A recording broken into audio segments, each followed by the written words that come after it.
Hello mga ka-RAMPAge! This is Joie once again and welcome back to my channel. Today's video is the final series of my Taiwan adventure. And please come along with me as we will be exploring the heart of Taipei, particularly the Liberty Square where it houses the three most important and prominent landmarks. Before we go further, to those who have not subscribed to my channel yet, please do subscribe. Just click the subscribe button and hit on the notification bell para lagi kayong updated sa mga uploads ko. Please like and share the video as well and feel free to write down your comments. So tara! Let's rampage!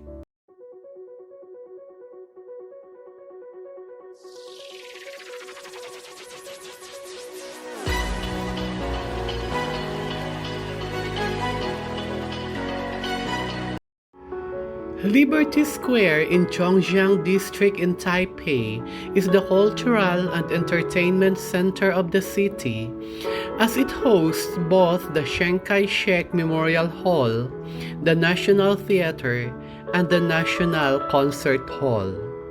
Liberty Square, also known as a Freedom Square, is a public plaza covering over 240 square meters. Architecture at the site incorporates many traditional elements and recalls earlier Kuomintang monuments erected in China. Yang's design symbolically assigned civic virtues to each area of the square. The main gate, the Gate of Integrity, is pretty impressive, 80 meters wide and 30 meters tall, was placed at the west end on Chongjiang South Road, with the Gate of Loyalty standing at the north side on Xingyi Road, and the Gate of Piety at the south side on Aigo Road. A boulevard of homage, bordered by manicured bushes, connects the square to the Memorial Hall.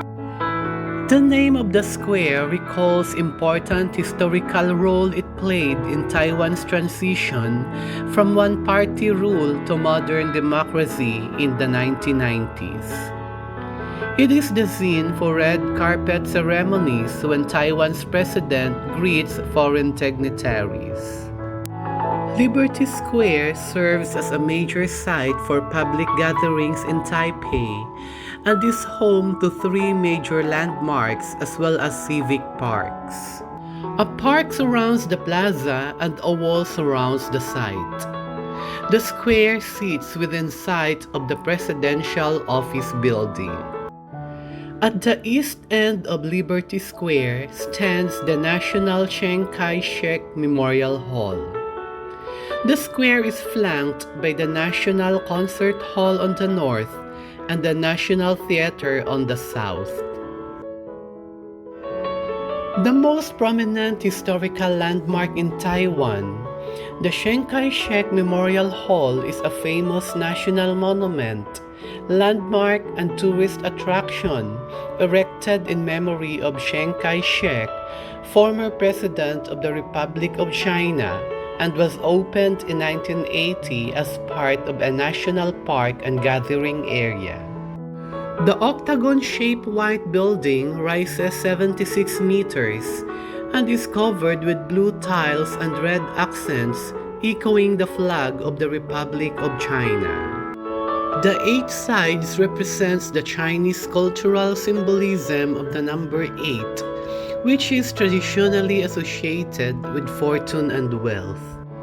2 sets of white stairs, each with 89 steps to represent Chiang's age at the time of his death, leads to the main entrance. The ground level of the memorial houses a library and museum, documenting Chiang Kai-shek's life and career, with exhibits detailing Taiwan's history and development. The upper level contains the main hall, in which a large bronze statue of Chiang Kai-shek is located, protected by military personnel. The characters behind Chiang's statue reads, Ethics, Democracy, and Science, and the inscriptions on the side reads, The purpose of life is to improve the general life of humanity, and the meaning of life is to create and sustain subsequent lives in the universe. The first thing that will strike you upon arrival at the National Theatre is its spectacular architecture. Although it follows the characteristics of traditional Chinese palaces, there's something remarkable about the construction. The theater boasts a roof with a hip shape and overturned edges, red columns, and colorful arches, all elegantly designed and decorated with gold detailing. The National Concert Hall is a classic music temple, faces the National Theatre, topped with gable roof shape. Aside from the main hall, it has a smaller recital hall where the audience can enjoy a more intimate performance setting. The National Theatre and Concert Hall are twin performing arts venue and are two major landmarks in Taipei. The twin performing arts venues have been built between 1981 and 1987 and have ever since become a popular tourist attraction. The two buildings attract travelers particularly through their traditional Chinese architecture and elegant features such as gold roofs and colorful arches, adding to their stately elegance. With both designs were preserved for the royals in ancient times, now they welcome the public with open arms.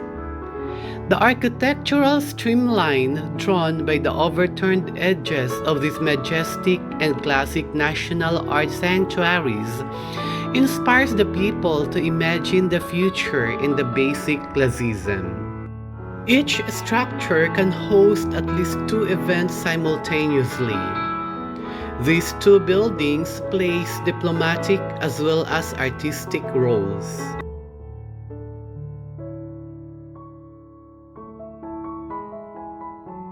There's a reason you're hearing more about Taipei, the dynamic capital of Taiwan. What Taipei does, it does well, and travelers are finally starting to take notice. Taipei's prime location in northern Taiwan means you're never far from your next destination.